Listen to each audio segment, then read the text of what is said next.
Good morning student. तो आज हम कक्षा 8वीं के हिंदी विषय का दूसरा पाठ वारिस कौन यह देखेंगे। यह पाठ विभा रानी जी ने लिखा है और इनके परिचय में, विभा रानी के परिचय में अगर हम कहेंगे तो वह हिंदी व मैथिली की राष्ट्रीय स्तर की लेखिका है। मैथिली, हिंदी व मैथिली ये क्या है? भाषाओं के नाम है या इन भाषाओं का लेखन करने वाली लेखिका है। इनकी कहानी, गीत, अनुवाद, लोक साहित्य एवं नाट्य लेखन में प्रखरता से अपनी कलम इन्होंने चलाई है। मतलब बहुत ही प्रखरता से, बहुत ही सावधानी से, मतलब बहुत ही ज्ञान के साथ उन्होंने जो भी लेखन किया है वह ज्ञान कैसा है?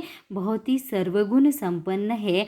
यह एक समकालीन फिल्म, महिला व बाल विषयों पर लोकगीत और लोक साहित्य के क्षेत्र में भी निरंतर काम कर रही है। मतलब हमेशा से ही काम कर रही है, लेखन करती आ रही है।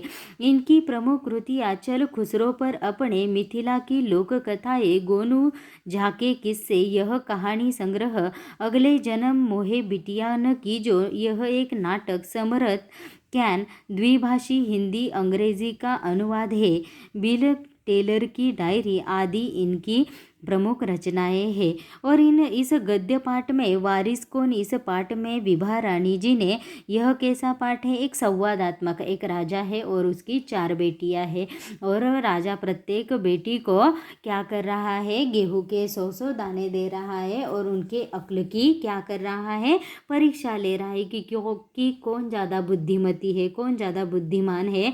तो इस प्रस्तुत संवादात्मक कहानी के माध्यम से विभा रानी जी का कहना है कि हमें उत्तम फल प्राप्त करने के लिए क्या करना चाहिए? हमेशा समय और साधनों का, जो भी हमारे सामने, जो भी समय हमें मिलता है, जो भी साधन हमें उपलब्ध होते हैं, उसका सदुपयोग करना चाहिए।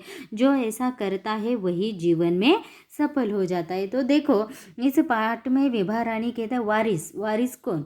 वारिस का अर्थ क्या होता है?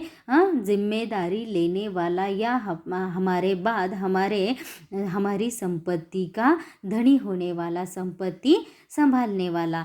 तो देखो, एक राजा था, उसकी 4 बेटियां थी। राजा ने सोचा कि इन चारों में से जो सबसे बुद्धिमती होगी उसे ही अपना राजपाट सौंपेंगे। इसका फैसला कैसे हो वह सोचने लगा। अंत में उसे एक उपाय सूझ गया। तो देखो, एक राजा था, पुराने ज़माने की बात है। एक राजा था, उसे कितनी बेटियां थी? 4 बेटियां थी। और राजा ने एक दिन इन चारों बेटियों में से सबसे ज़्यादा बुद्धिमान कौन है, यह राजा सोचने लगा। और वह सोचने लगा कि इन चारों में से जो भी बुद्धिमती होगी, जो भी बुद्धिमान होगी, उसे ही मैं अपना राजपाट, मतलब मेरा राज्य कारभार सौंपूंगा। इसका फैसला अब कैसे होगा? राजा विचार करने लगा और वह सोचने लगा। अंत में उसे, बहुत सोचने के बाद उसे एक उपाय सूझ गया, मतलब मिल गया। उसने एक दिन चारों बेटियों को अपने पास बुलाया, सभी को गेहूं के 100 दाने दिए और कहा, इसे तुम अपने पास रखो। 5 साल बाद जब मैं तुम्हें इन्हें मांगूंगा तब तुम सब मुझे वापस कर देना। उसने क्या किया?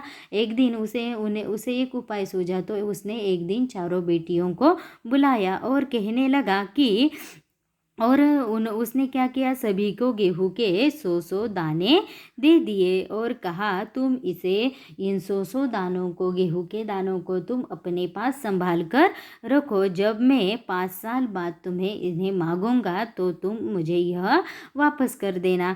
गेहूं के दाने लेकर चारों बहनें अपने अपने कमरे में लौट गई। गेहूं के दाने लेकर चारों बहनें अपने अपने कमरे में, कक्ष में लौट गई। बड़ी बहन ने उन दानों को खिड़की के बाहर फेंक दिया। बड़ी बहन क्या थी? बहुत ही मतलब बड़ी बहन ने क्या किया कि खिड़की के बाहर, उसे लगा कि ये गेहूं के दानों का अब मैं क्या करूँगी, कहाँ संभाल कर रखूँगी, 5 साल तो ये नहीं रहेंगे। तो उसने क्या किया? खिड़की के बाहर फेंक दिया। उसने सोचा, आज से 5 साल बाद पिताजी को गेहूं के दानों की याद भी नहीं रहेगी, और जो याद भी रहा तो क्या हुआ, भंडार से लेकर दे दूंगी, ऐसा वह सोचने लगी।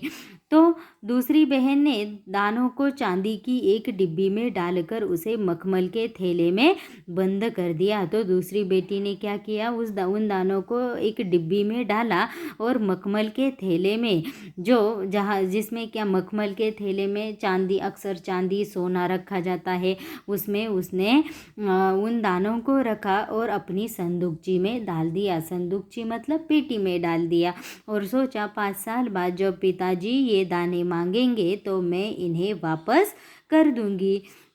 तीसरी बहन बस सोचती रही कि इसका क्या करूं। चौथी और छोटी बहन तनिक बच्ची थी। तीसरी बहन सोचती रही इसका क्या करूं। चौथी बहन बहुत छोटी बच्ची थी, मतलब उन 4 बेटियों में से वह सबसे छोटी थी।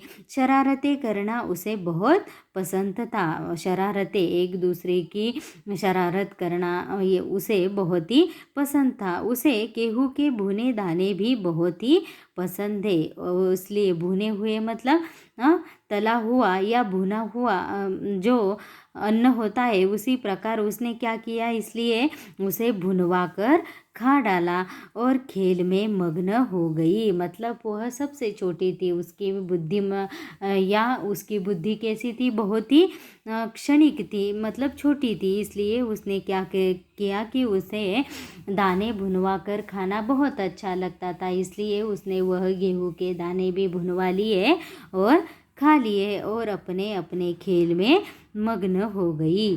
Thank you.